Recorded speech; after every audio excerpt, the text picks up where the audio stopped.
Some people call this the sound of Africa. It's called the African fish eagle, a bird whose voice echoes across rivers and lakes. And once you hear it, you don't forget it.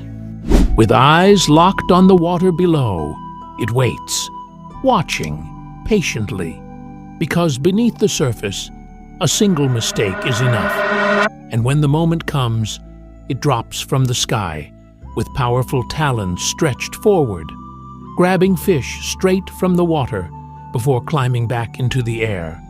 And when its call returns across the landscape, you understand why so many people remember it. Because it doesn't just sound like a bird, it sounds like the wild itself. Some people call this the sound of Africa. It's called the African fish eagle, a bird whose voice echoes across rivers and lakes. And once you hear it, you don't forget it.